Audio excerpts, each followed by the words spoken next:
강신주의 감정 수업 46번째 슬픔. 비극을 예감하는 둔탁한 무거움. 기쁨과 슬픔은 상대적이다. 그러니까 순수한 기쁨이나 순수한 슬픔은 있을 수 없다는 것이다. 왜냐고? 현재의 슬픔은 과거를 기쁨으로 치장하고 반대로 현재의 기쁨은 과거를 슬픔으로 기억하도록 만들기 때문이다. 예를 들어볼까? 아무리 부모가 나를 아껴주었다고 하더라도 우리는 멋진 남자와 사랑에 빠지는 순간 부모에 대해 자신이 느꼈던 감정을 슬픔이라고 기억할 것이다. 반대의 경우도 마찬가지다. 과거 권위적인 부모로부터 귀를 펴지 못하고 살았던 사람이 있다고 하자. 설상가상이라고 하나 할까. 지금 그는 배우자의 심한 폭력에 휘둘리는 불행한 삶을 살고 있다. 당연히 그는 권위적인 부모와 함께 살았던 삶을 기쁨으로 기억하기 쉽다. 이제야 우리는 한때 기쁨을 선사했던 여자가 어느 사이인가 슬픔의 대상이 되는 이유를 짐작할 수 있겠다. 그녀보다 더 커다란 기쁨을 주는 여자가 나타난 것이다. 클라이드라는 남자의 고뇌는 그래서 발생한 것이다. 손드라의 등장으로 한때 기쁨의 대상이었던 애인 로버타가 이제는 슬픔, 나아가 저주의 대상으로 바뀌고 말았다.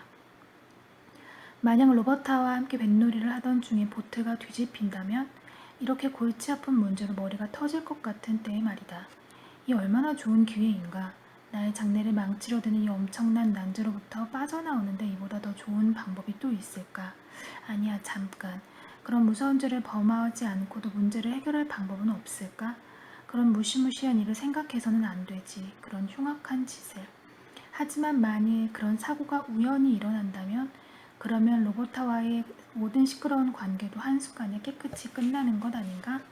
로버타로서는 그 순간만 지나면 더 이상 아무런 공포도 느끼지 못할 것이고 그렇게 장애물이 없어지고 나면 클라이드도 손드라와의 관계에서 더 이상 골머리를 썩힐 일이 없을 것이다. 그렇게 되기만 한다면 지금 당면한 난처한 문제는 깨끗이 해결되어 그의 앞날을 참으로 맑게 개고 기쁨에 넘치리라. 계략을 꾸미려는 것이 아니다. 우연히 익사사고가 일어나기만 한다면 그때는 찬란한 미래가 열릴 것이다. 방금 우리는 시어도어 드라이저의 소설 미국의 비극에서 한 대목을 읽어보았다. 주인공 클라이드는 한때 가장 사랑했던 여자 로버타를 죽여야겠다는 무서운 생각에 골몰하고 있다. 비록 아무것도 가진 것 없는 여공에 지나지 않지만 한때 로버타와의 연애는 클라이드를 행복하게 했었다. 스피노자가 말했던 것처럼 행복은 자신이 과거보다 더 완전해졌다는 느낌의 다름 아니니까. 그렇지만 클라이드는 로버타와 결혼까지 할 생각은 없었다. 그에게 결혼은 신분 상승의 지름길이었기 때문이다. 하지만 로버타는 너무나 가난했고 그만큼 피해의식을 갖고 있는 여자였다. 물론 클라이드가 로버타를 사랑했다는 것, 그것은 어김없는 사실이었으리라. 불행이라면 불행일까? 그러던 그에게 미모와 부를 겸비한 매력적인 여자 손드라가 나타난 것이다. 다시 신분 상승을 꿈꿀 수 있는 기회가 클라이드에게 찾아온 것이다. 손드라만 차지하면 그의 오래된 꿈은 손에 잡힐 듯 가까워 보였다.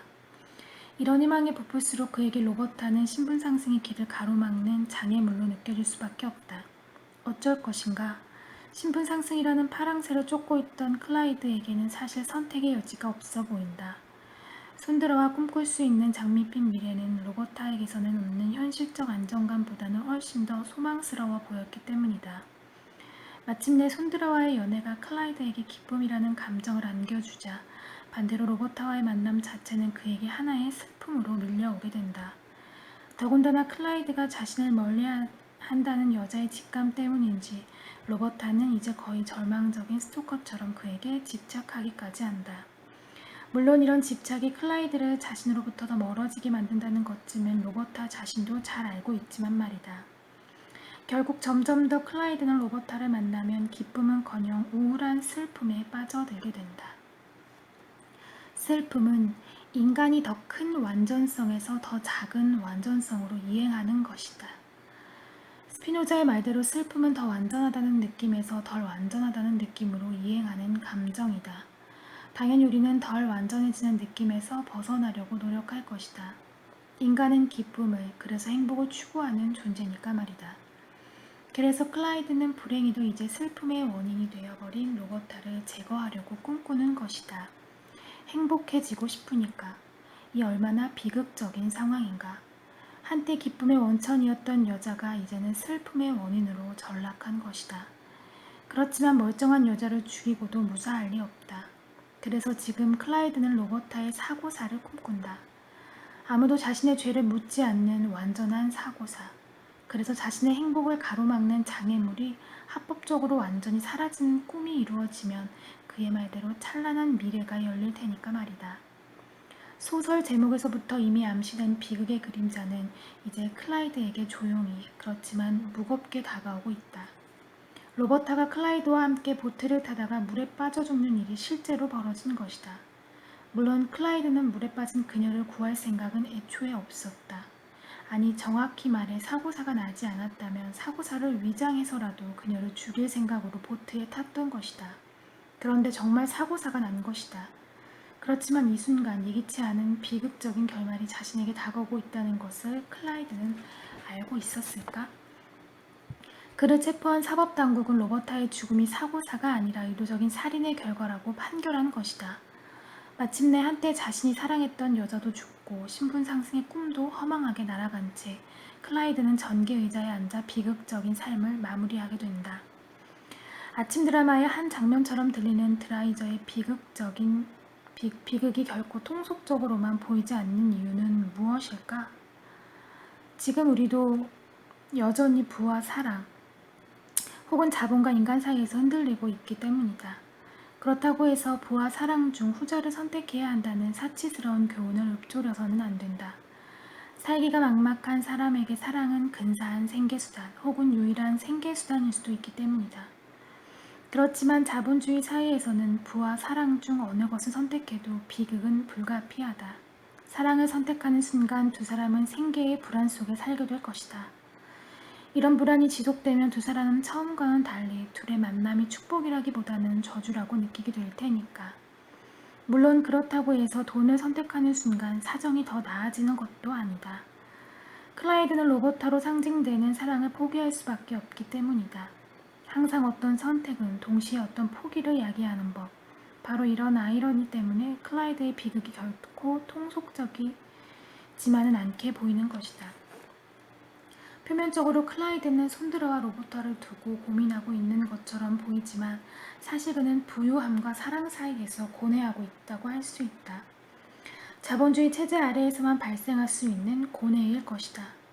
어쩌면 앞으로 당분간 우리는 클라이드가 먼저 서 있던 그 자리에 다시 서게 될지도 모른다. 그래서 클라이드의 갈등과 선택을 반복하기 전에 우리가 명심해야 할 것이 있다. 부와 사랑, 둘 중 어느 것이 기쁨을 주고 어느 것이 슬픔을 주는지가 문제의 핵심은 아니다. 중요한 것은 두 가지 중 어느 하나를 선택하도록 강요하는 자본주의 자체가 바로 슬픔의 기원이라는 통찰일 테니까 말이다. 자본주의는 항상 자신의 위험을 위해 우리의 생계 불안 속으로 던져 넣는다. 오직 그럴 때에만 자본은 우리가 자신에게 고개를 숙인다는 사실을 잘 알고 있으니까. 나약하고 여린 우리가 비극을 만드는 이 거대한 룰렛 게임에서 벗어날 수 있을까? 지금 드라이저가 슬픈 표정으로 우리에게 묻고 있는 것은 바로 이것인지도 모른다.